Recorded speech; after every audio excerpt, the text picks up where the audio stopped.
abrir a Bíblia, vamos ministrar a palavra de Deus. 1 Samuel,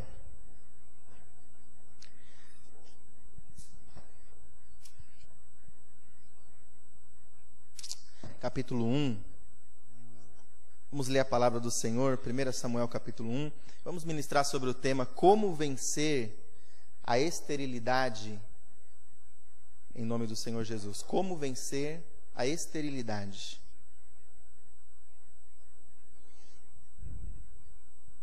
Samuel, livro do profeta Samuel no Antigo Testamento, antes de Salmos. Amém? De Salmos para trás é Salmo, Jó, Ester, Neemias, Esdras, Crônicas, Reis e Samuel. De Salmos para trás você encontra bem facinho. Salmo, Jó, Ester, Neemias, Esdras, Crônicas, Reis e Samuel. 1 Samuel são dois. O primeiro livro de Samuel começa falando exatamente sobre o nascimento do personagem que dá nome ao livro, né? Que é o profeta Samuel. Amém? E nós vamos ver como que a mãe dele, uma mulher estéril, venceu a esterilidade e viveu esse milagre na presença do Senhor, em nome de Jesus. Amém? Todos encontraram, irmãos? Que igreja abençoada. Vamos ler então? 1 Samuel capítulo 1, diz assim: Houve um homem de Ramataim Zofim, da região montanhosa de Efraim, cujo nome era Eucana, filho de Jeroão, filho de Eliú, filho de Tou, filho de Zufi, efraimita. Tinha ele duas mulheres, o nome de uma era Ana e da outra Penina. Penina tinha filhos, mas Ana não os tinha. Subia este homem anualmente da sua cidade para adorar e sacrificar ao Senhor dos Exércitos em Siló. Ali eram sacerdotes do Senhor Ofne e Finéias, os dois filhos de Eli.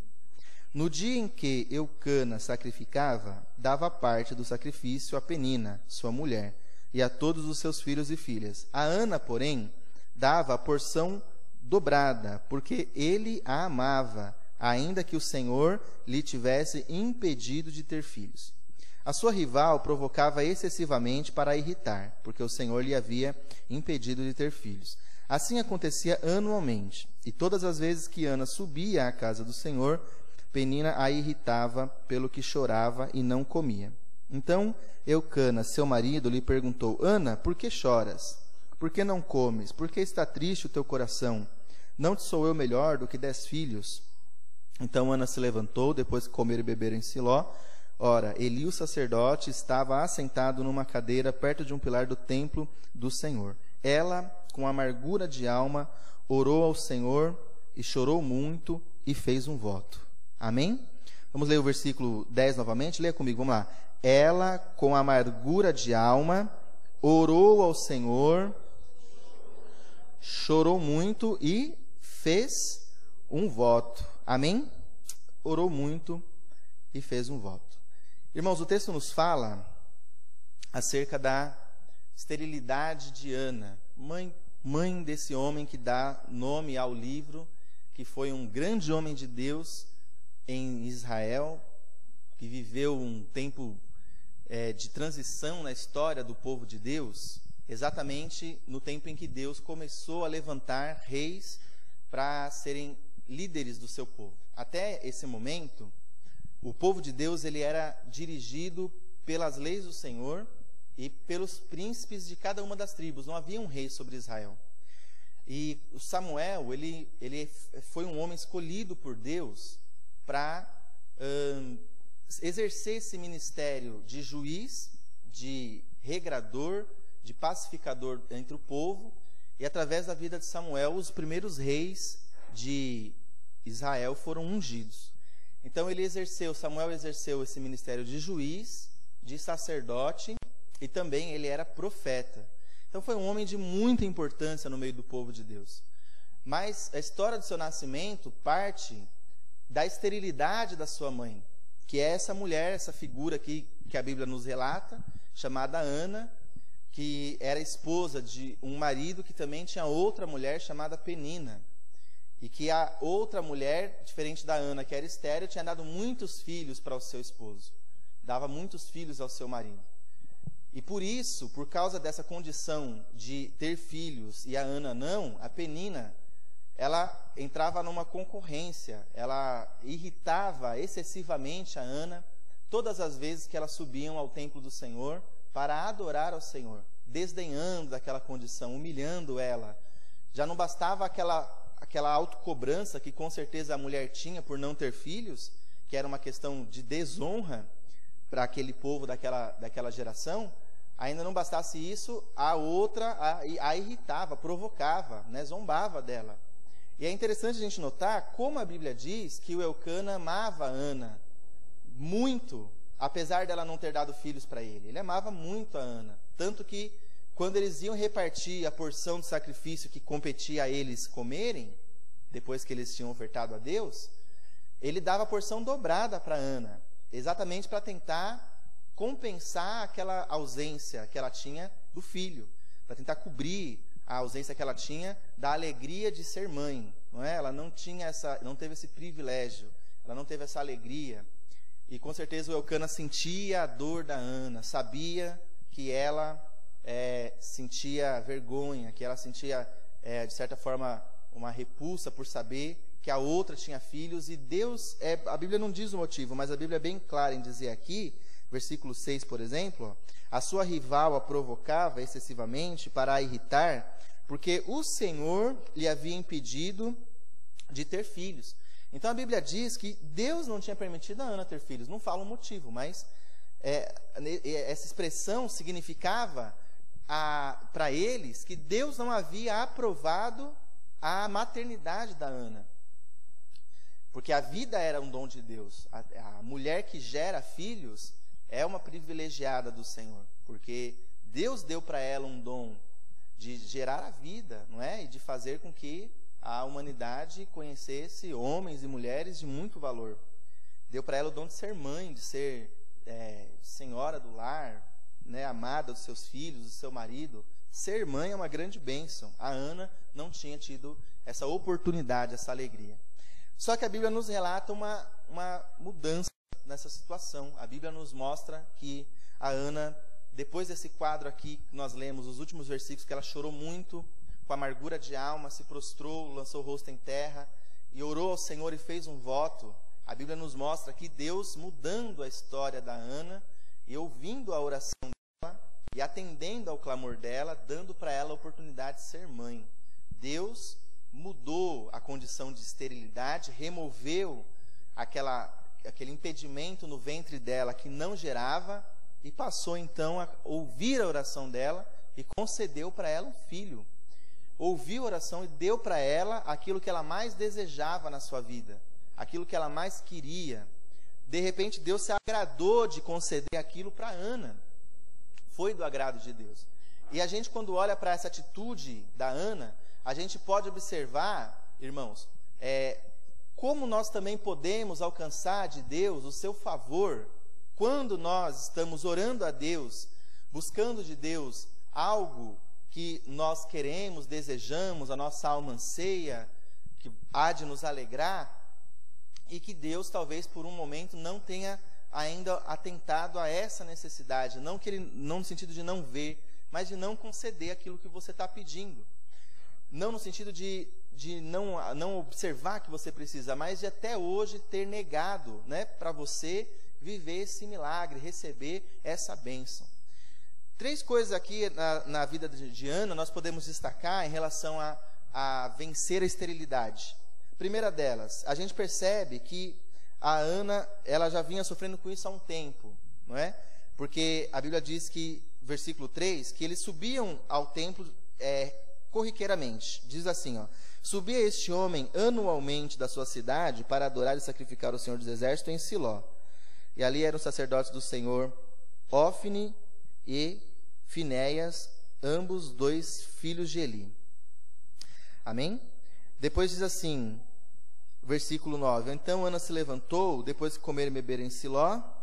Ora, Eli, o sacerdote, estava sentado numa cadeira perto de um pilar do templo do Senhor. Então a Ana estava no templo. O que a gente percebe aqui, irmãos? Que fez com que Deus se agradasse de abençoar a Ana com o filho que ela pedia. Primeira coisa que a gente observa, que a Ana, independente de ter o filho no seu braço, de ser mãe, ela não abriu mão de em toda oportunidade, estar no templo do Senhor para o adorar. Aquele sacrifício que eles faziam era um sacrifício especial. Eles iam a Jerusalém anualmente, passavam ali uma temporada, ficavam no templo para os sacrifícios, a adoração, depois voltavam para a sua cidade. Mas lá nas cidades eles também tinham os seus templos locais, né, as sinagogas, onde eles também adoravam o Senhor. Mas o que chama a atenção? Que a Ana não fazia desse motivo, dessa ausência, motivo dela não ir adorar o Senhor. Ela não fazia da ausência do filho motivo, razão, para que ela se esquivasse da obrigação que ela tinha de seguir a sua família e da voluntariedade dela em trazer ao Senhor a sua oferta. Não, mesmo sem o filho, ela servia a Deus. Ela era serva de Deus, ela adorava a Deus, independente de Deus atender aquele clamor dela ou não. Isso nos ensina muito, porque que Deus atenta para alguns de maneira especial e abençoa a vida dessa pessoa com bênçãos maravilhosos, e a outros parece que o tempo de ser abençoado é um pouco mais longo. Por que isso? Porque há alguns que, como a Ana, não fazem a bênção como uma condição para servirem a Deus. E isso é o que nós temos que fazer. Ser abençoado por Deus, no sentido de ver atendida a sua petição, de acordo com a sua necessidade, não deve ser uma condição para que nós o adoremos, para que nós estejamos no templo, para que nós estejamos na igreja. Quer dizer, nós não podemos ficar em casa e negarmos a Deus a adoração que Ele merece da nossa parte, por ter feito uma obra de salvação na nossa vida, e por ter nos resgatado, e já nos ter aberto os olhos para o Evangelho.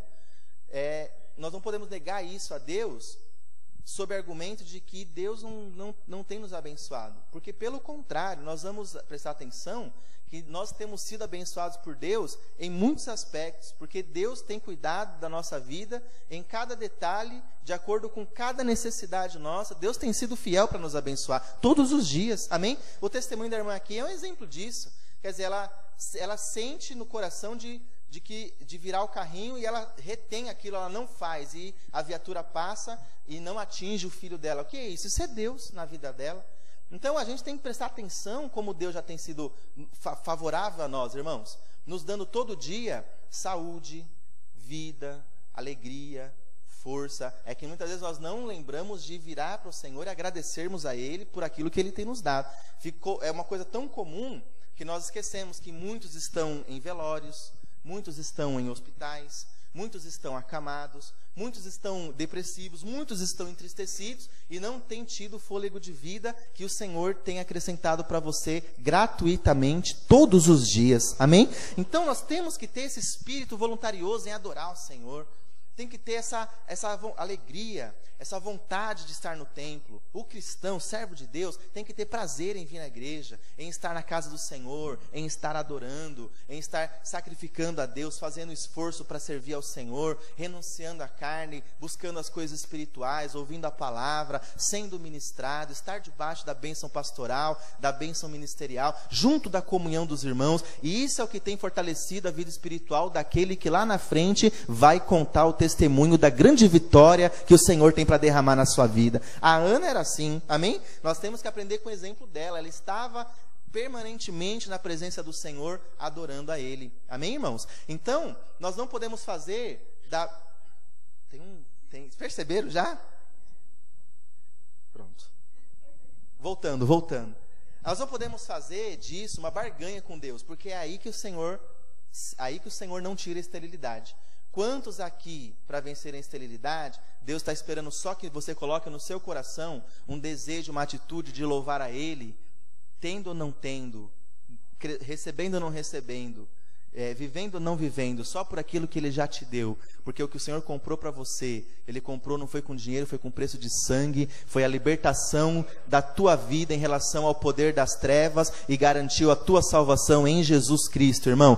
Você pode não ter riquezas e bens materiais, você pode não ter isso hoje, alcançar amanhã, você pode nunca ter, mas uma coisa é fato: o diabo não tem poder na sua vida, o inferno não tem autoridade sobre você, porque você foi comprado pelo preço do sangue de Jesus. Jesus, e a sua vida está nas mãos do Senhor. Então você tem que adorar Ele, sabe por quê? Porque Deus, na hora que se agradar da tua vida, vai te abençoar e vai te coroar com uma vitória muito grande, em nome de Jesus. Amém? Ó, a segunda coisa que a Ana nos chama a atenção: a sua rival a provocava, versículo 6, excessivamente para a irritar, porque o Senhor lhe havia impedido de ter filhos. Amém? Ela era irritada excessivamente. Só que a gente não percebe aqui a Ana em momento nenhum revidando. A gente percebe, a Bíblia fala da atitude da Penina provocando ela. A gente não percebe aqui a Ana entrando no jogo de irritação da concorrente. Quer dizer, praticamente aqui, por mais que a Ana tivesse uma posição de desvantagem, ela praticamente nem dava bola. Ela nem levava em consideração. Aquele dia em especial, ela estava amargurada de alma, mas foi o dia em que ela tomou uma posição diante do Senhor e Deus abençoou ela e deu para ela o filho. Mas a gente percebe aqui que ela não entrava no jogo de competição de quem era ali naquele momento a sua adversária.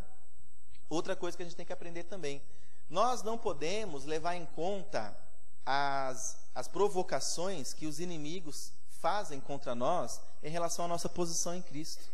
Nós não podemos levar em conta o que falam de nós, se nos julgam, se nos avaliam mal, se não nos compreendem.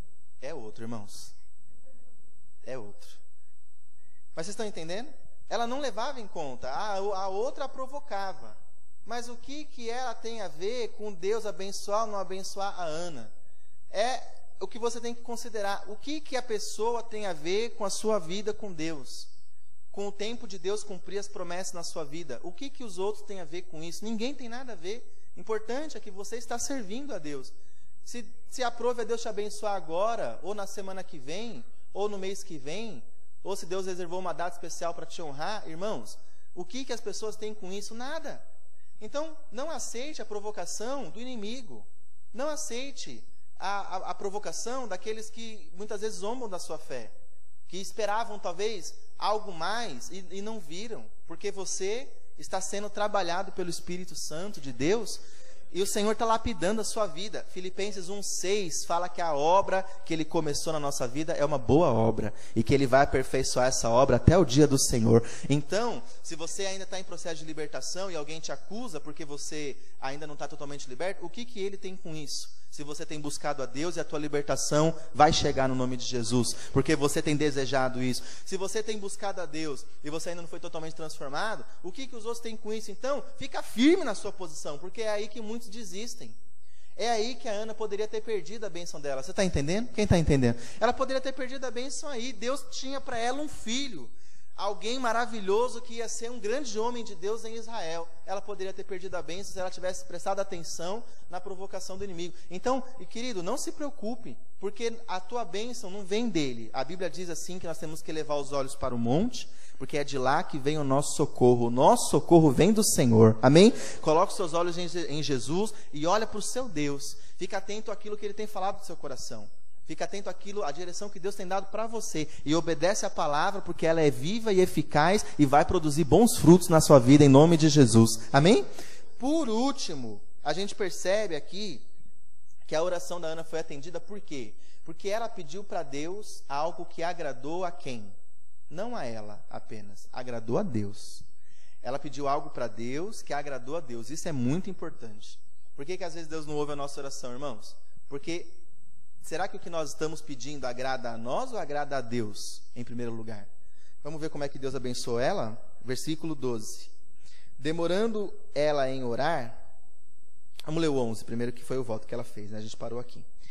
Ó Senhor dos exércitos, se benignamente atentares para a aflição da tua serva, de mim te lembrares, da tua serva não te esqueceres, mas a tua serva deres um filho, ao Senhor eu o darei por todos os dias da sua vida, e sobre a sua cabeça não passará navalha, quer dizer, vai ser um homem consagrado.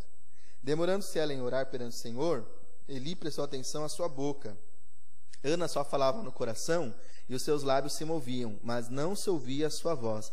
E Eli a teve por embriagada. E lhe disse, até quando estarás tu embriagada? Aparta de ti o vinho. Versículo 15. Ana, porém, respondeu, não, Senhor meu, eu sou uma mulher atribulada de espírito. Não bebi vinho, nem bebida forte, mas estava derramando a minha alma perante o Senhor. Não tenhas a tua serva por filha de Belial, quer dizer, por uma mulher não convertida. Da multidão dos meus cuidados e do meu desgosto tenho falado até agora. Então lhe respondeu ele: vai-te em paz, e o Deus de Israel conceda a petição que lhe fizeste. Disse ela: ache a tua serva graça aos teus olhos. Assim a mulher se foi o seu caminho, comeu, e o seu semblante já não era triste. Amém? Por que o semblante da Ana já não era triste? Porque ela não tinha um filho, mas lá no coração dela, Deus já tinha colocado no coração dela aquela certeza de que Ele ia fazer um milagre na vida dela. Amém? Assim somos todos nós quando nós oramos a Deus e o Senhor fala conosco. Nós já temos aquela certeza. Você não está vendo nada, não aconteceu nada. Para quem está olhando de fora ainda é a mesma coisa, mas lá no seu coração já tem aquela certeza daquela palavra do Senhor que vai confirmar na sua vida aquele milagre que você tem clamado e que Deus já tem falado do céu para você, que Ele vai fazer e que é coisa grande o que Deus tem para realizar na sua vida em nome de Jesus. O que ela fez, irmãos? Ela pediu algo que agradou a Deus. Por que a gente não recebe? Porque a Bíblia diz em Tiago que muitas vezes nós pedimos mal e por isso não recebemos. Porque nós pedimos, talvez, para agradar a nós mesmos. Nós temos que prestar atenção que aquilo que nós pedimos, primeiro tem que agradar a quem? A Deus.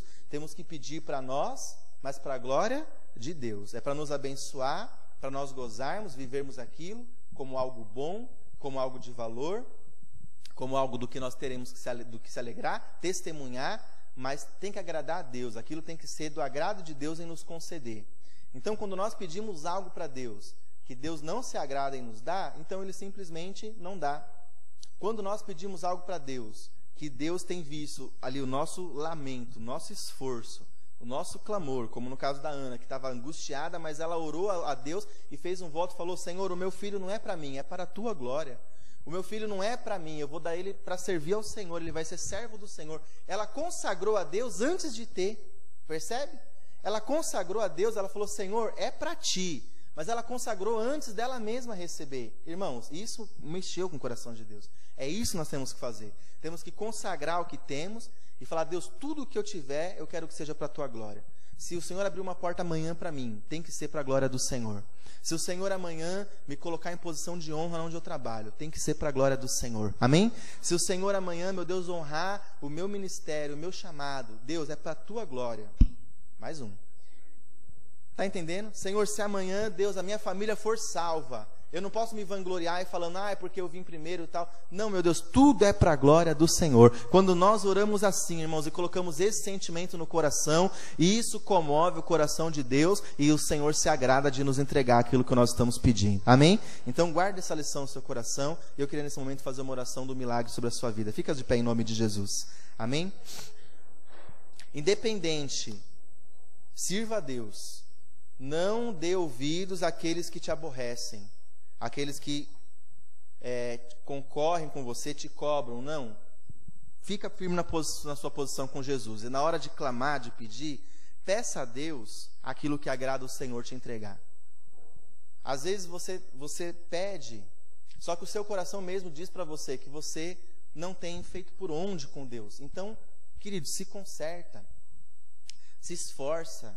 Às vezes você pede, mas você sabe que você poderia ter dado mais. Então, naquela hora vem aquela lembrança na sua mente. E isso é Deus falando no seu coração. Que para Ele te abençoar naquilo que você tem buscado, você tem que melhorar aí. Você tem que ouvir a palavra de Deus e buscar o fruto do Espírito Santo na sua vida nessa área. E quando você orar, você vai ver que aquela confirmação do milagre, ela já vem na sua vida. Por quê? Porque agrada ao Senhor te abençoar com aquilo que você tem pedido. Amém? Agrada a Deus. Como Deus tem prazer em ver você vitorioso. Como Deus não tinha prazer em ver a Ana triste, humilhada. Deus não tem prazer em ver você humilhado. Deus não tem prazer em ver você envergonhado, caído, tropeçando. Não, Deus quer ver você honrado. Mas para isso você precisa fazer uma aliança com Deus. Para isso você precisa ser um adorador. Para isso você precisa andar no caminho da obediência da palavra. E você vai ver como o Senhor vai te abençoar. Porque Deus tem ouvido tua oração, irmão. Ô, querido, levante suas mãos. Deus tem ouvido o seu clamor. Deus tem ouvido a sua oração. O Senhor tem conhecido a tua necessidade. E não tem milagre difícil para Deus realizar. Senão não seria milagre. Seria coisa dos homens. Mas sabe aquele algo impossível, aquele algo sobrenatural, que só Deus pode fazer? É isso que Deus quer realizar na sua vida. É assim que Deus quer se manifestar sobre você, como um Deus de milagre, como um Deus de coisas maravilhosas, como um Deus de coisas impossíveis. E é esse Deus que você tem que clamar agora. É esse Deus que você tem que confiar. É nesse Deus que você tem que colocar o teu coração. É nessa palavra, meu irmão. Porque aí você vai começar a viver as grandezas do Senhor na sua vida. Em nome de Jesus. Meu Deus e meu Pai.